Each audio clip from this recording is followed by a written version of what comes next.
Ces dernières années, partout en France, des communes nouvelles ont vu le jour.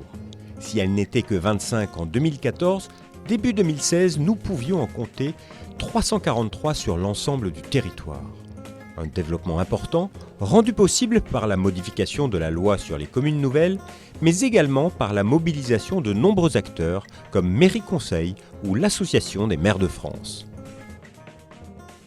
L'Association des maires de France a en effet été à l'origine de cette idée de commune nouvelle et je veux rendre hommage à mon prédécesseur Jacques Pélissard qui a, avec le comité directeur, réfléchi à un discours porteur, tourné vers l'avenir, du fait intercommunal qui est engagé depuis de très nombreuses années sur notre territoire, mais qui doit se faire, et c'est ça la clé de la réussite de la commune nouvelle, sur la base du volontariat des élus. Cette commune nouvelle est apparue comme un discours moderne, comme une structure adaptée aux besoins des communes, respectant l'identité de chaque conseil municipal, mais mutualisant à un niveau plus élevé dans un fait intercommunal bien compris et bien accepté. Je crois qu'il faut, pour ceux qui sont intéressés, à la fois ne pas être sur la réserve, parce qu'il y a un point positif, et le caractère du volontariat est peut-être la clé de tout. Il ne faut pas non plus s'arrêter aux avantages de nature de dotation, parce que le contexte dans lequel nous avons un bras de fer très serré avec l'État sur cette affaire est un contexte qui est probablement durable, mais qui en même temps devra trouver un terme, parce que la situation est intenable en 2017. Donc l'année 2016, elle sera importante pour ces communes nouvelles. Il ne faut pas hésiter à aller voir du côté de Cherbourg ou ailleurs comment ça a fonctionné et peut-être lever les interrogations. Toujours est-il que si l'Association des maires de France est à l'origine de ce projet, c'est vraiment à chaque élu municipal, communautaire, de se mettre autour de la table, de discuter avec ses collègues, de voir l'intérêt général, de fixer le cadre dans le respect de l'identité de chacune des communes qui fait partie de notre combat quotidien. La loi du 16 mars 2015 a laissé une grande marge de manœuvre aux élus projetant de créer une commune nouvelle. Et il n'y a pas de commune nouvelle type. Du regroupement de 2 à 22 communes, en passant par la transformation d'une communauté urbaine en commune nouvelle, chaque cas de figure a ses propres spécificités. Les motivations sont à chaque fois différentes, un seul point commun, la motivation des élus. On avait une préoccupation majeure depuis de nombreuses années, depuis les années 2010-2011, qui était l'évolution de notre intercommunalité, qui devait à terme disparaître compte tenu de sa faible taille. Donc on savait qu'on était destiné à des formes de regroupement. Pour nous, il était essentiel de pouvoir exercer toutes les compétences que nous avions sur l'ensemble de notre territoire. Si nous étions restés communauté de communes, avec une fusion avec une autre communauté de communes, il est fort à parier que certaines de ces compétences auraient été redonnées à chacune des communes.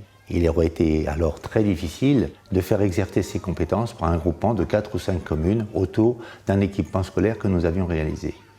Donc pour nous, il était essentiel de trouver une structure qui puisse nous assurer de continuer d'assurer nos compétences. Dans un contexte de réforme territoriale, on se devait, nous, d'exister dans ce territoire rural. Et la seule façon d'exister et de parler d'une seule voix, c'était en fait de se constituer en une vraie communauté avec, pour le coup, 120 000 habitants et donc un territoire qu'on veut organiser. Cette organisation, en fait, consiste à regrouper nos forces donc à l'intérieur de ce grand territoire en communes nouvelles et de constituer, de transformer ce syndicat mixte et ce territoire en une communauté d'agglomération.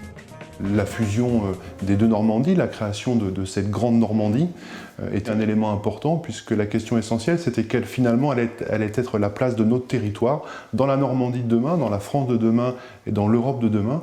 Et le passage en commune nouvelle permet de répondre à toutes ces interrogations et de relever ensemble et solidairement de nombreux défis. Et puis la volonté de transformer le sentiment qu'ont les habitants de vivre ici sur un territoire partagé en une réalité. Et c'est ce qui nous a motivés à passer en commune nouvelle. Se transformer en commune nouvelle nécessite de la méthode, de la technique, mais également tout un travail d'explication auprès des différents acteurs du territoire.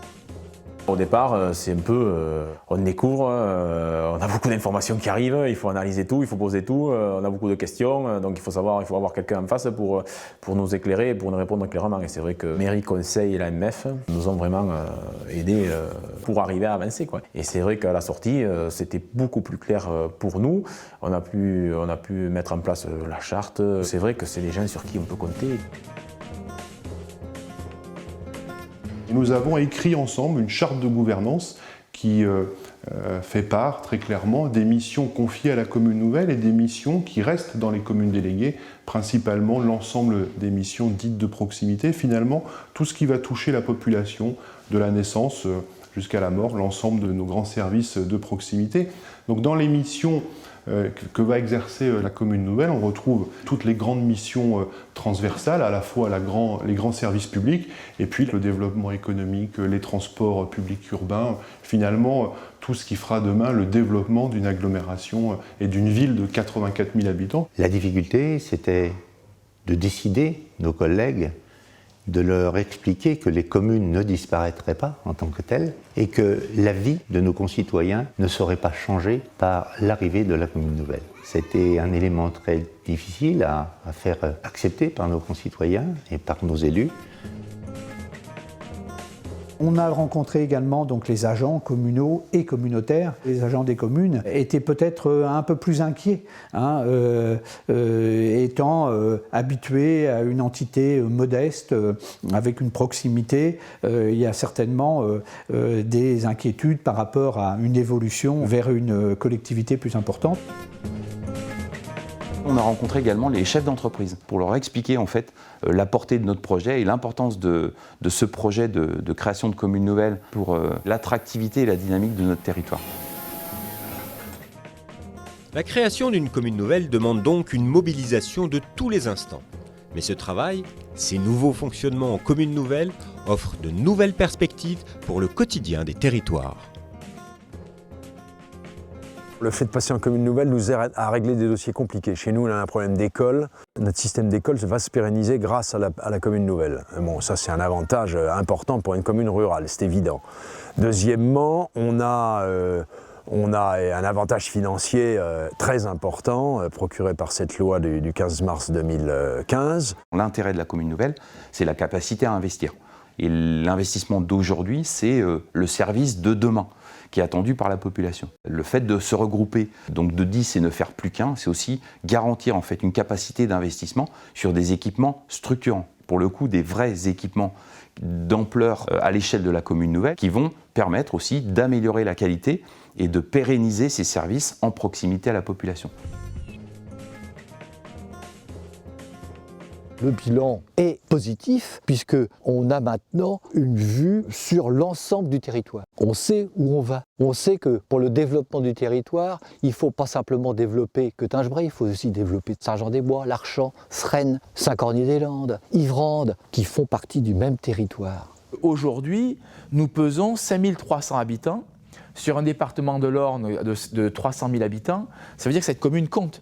Nous sommes devenus la 6e commune du département et vous savez, dans une grande Normandie de 3,5 millions d'habitants, ça compte, je pense, qu'en milieu rural, on soit organisé pour pouvoir se faire entendre. Ça, c'est le premier point. Le deuxième, c'est que nous avons conservé aussi nos moyens financiers, à la fois pour plus de services à la population, mais aussi pour continuer à investir. Donc, cette commune nouvelle, aujourd'hui, ce n'est que du positif. Avec les communes nouvelles, de nouvelles dynamiques se mettent en place. Des projets d'avenir, innovants, issus des territoires, qu'accompagnent l'AMF et Mairie Conseil, service de la Caisse des dépôts, pour soutenir les communes face aux enjeux de demain. Les communes nouvelles, c'est d'abord la preuve que l'initiative vient du terrain, que l'innovation vient du terrain. Quand Jacques Pélissard a lancé le mouvement, personne ne s'attendait à un tel mouvement sur le terrain. Aujourd'hui, plus de 300 communes nouvelles qui représentent 1 million d'habitants et qui regroupent 1 millier de communes. C'est donc en peu de temps un succès formidable qui correspond à une initiative territoriale. La Caisse des dépôts, son rôle, c'est d'accompagner ce mouvement. Elle le fait depuis toujours, elle le fait depuis 1992 avec Mairie Conseil. Parfois, on ne sait pas que Mairie Conseil, c'est la Caisse des dépôts, mais Mairie Conseil accompagne les communes depuis longtemps dans leur politique de développement de l'intercommunalité. Et là, on voit bien que c'est un mouvement aussi de conséquence du développement de l'intercommunalité. Comment est-ce que les communes peuvent être plus fortes dans une intercommunalité plus large ? Et donc les communes doivent se regrouper. Et, ça ne peut pas marcher si c'est imposé. Certains d'entre nous se souviennent de la loi de 71, ça n'a pas marché. Ce qui marche là, c'est l'initiative des communes, c'est volontaire. Et c'est parce que c'est volontaire que ça marche. Et la Caisse des dépôts est dans son rôle. Parce que le rôle de la Caisse des dépôts, c'est d'être la Caisse des territoires. Et donc d'être attentif à l'évolution des territoires, d'accompagner les territoires, et puis de leur permettre d'assurer ce développement, d'être plus forts. Et les communes regroupées sont plus fortes dans le cadre de la coopération intercommunale. Et les communes qui décident librement de créer ensemble une commune nouvelle sont plus fortes dans l'intercommunalité de demain.